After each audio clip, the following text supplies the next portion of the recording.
какой-то непонятный звук.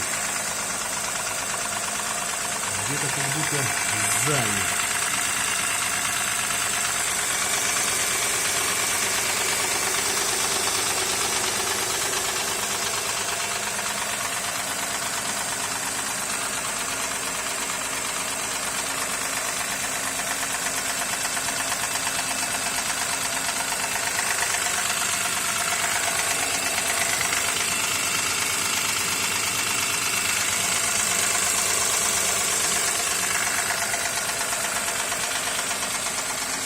Будем разбираться.